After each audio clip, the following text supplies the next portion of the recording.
Greetings, folks, from wherever you are in the world. My name is Jenkins, and I am a Senior Research Fellow in Planetary Health and recording this presentation for you on Noongar land in Perth, Western Australia. This presentation is essentially a set of evidence-based ideas about developing and testing a holistic model associating human-induced environmental change in watersheds with microbial risks, thereby identifying intervention options that support environmental governance for both public and ecosystem health outcomes. I will start with a single central idea as a prologue. Use of the term dysbiosis has proliferated alongside the rapid advancement of microbiome research, often referred to when specific patterns in microbial communities are linked to human disease. While microbiome research spans both medical and environmental fields, dysbiosis is almost exclusively used in the context of human health or in animal models of human health. Like others before, I recognize that dysbiosis, defined technically as difficult living or living life in distress, is a pertinent description at the planetary scale when threats to ecosystems of biodiversity loss, climate change, rapid urbanization, for example, are considered.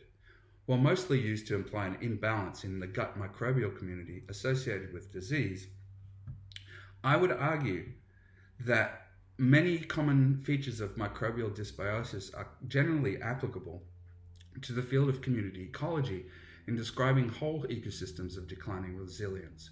These common features are loss of keystone taxa, loss of diversity, shift in metabolic capacity, blooms of pathogens, and dominance of taxa with invasive properties.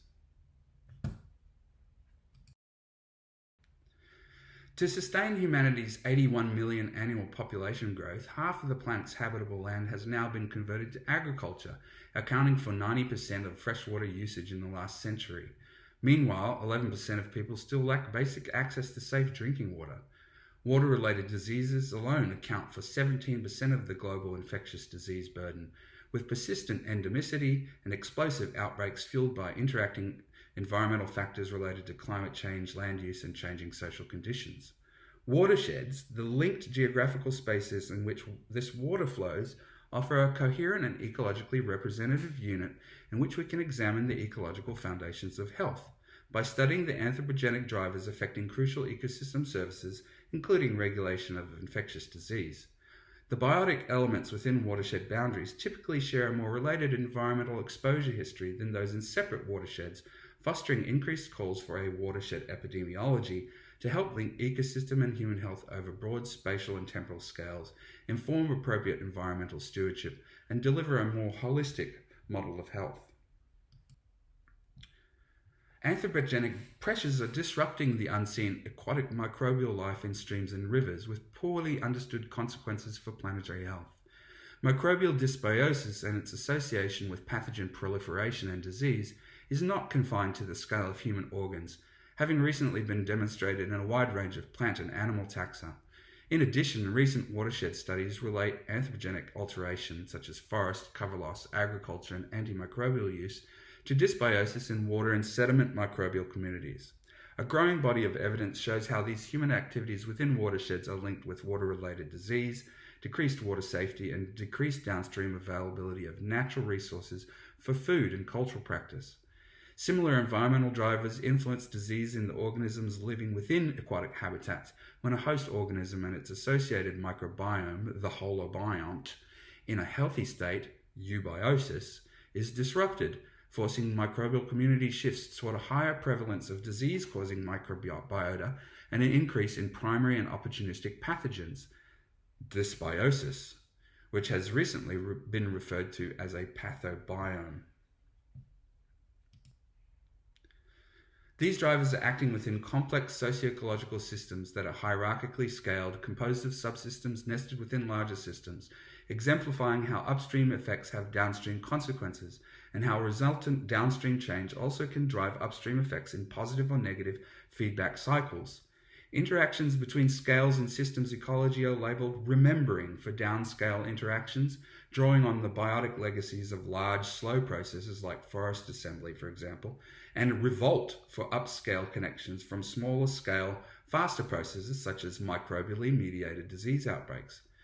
Human microbiome research has revealed microbial communities are structured by environmental drivers at multiple scales and transmitted along family and social networks.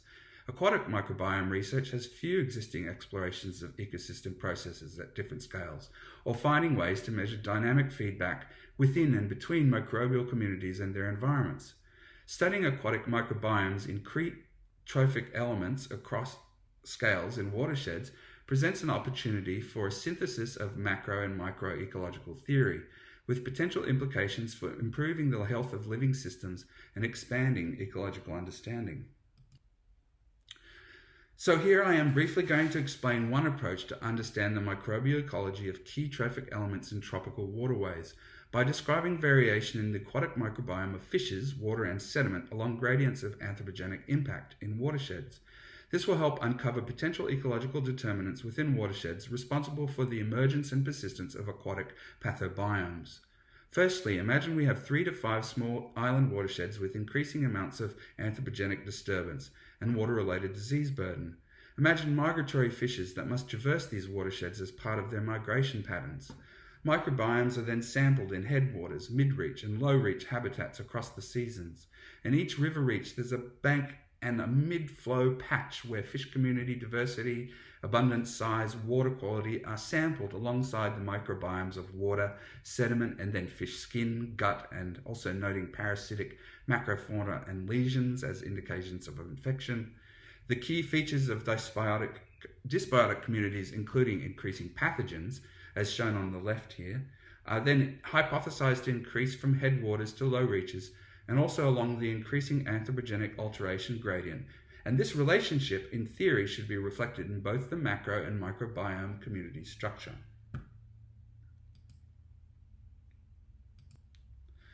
This table shows the data variables for the proposed new model of health in watersheds across 5 nested spatial scales. As part of a large existing interdisciplinary watershed interventions for systems health project in Fiji, a robust set of spatially explicit geographical information system data on climate, forest cover, land use, sanitation, water safety and security, socioeconomic conditions and patterns of water-related disease incidents are being collected from this proposed study site in Fiji that will be used and associated with microbiome data collected in this approach for multi-scale modeling. We've already done extensive groundwork and have invested in field and laboratory infrastructure and some key data collection. We're also beginning to explore the microbial diversity of water and sediment in these watersheds in relation to upstream drivers. The intellectual scope and ambition of this proposition is expansive. These are by no means fully developed ideas, but I think nonetheless important for us to consider in pursuit of healthy symbiotic communities of living inhabitants. Proposed herein are multiple novel or undeveloped intellectual contributions, including testing the extent of microbial dysbiosis across multiple ecosystem scales, questioning the general applicability of principles of community ecology across macro and microbiology, expanding the notion of pathogen to include perturbed microbiomes or pathobiomes in hosts or environments as a contributor to health and disease in the context of anthropogenic change, and redefining the notion of watershed health to include the microbially mediated health burdens of inhabitants, and to combine the distal and proximal ecological drivers to predict emergent effects on watershed ecosystem services, including disease regulation. Thank you.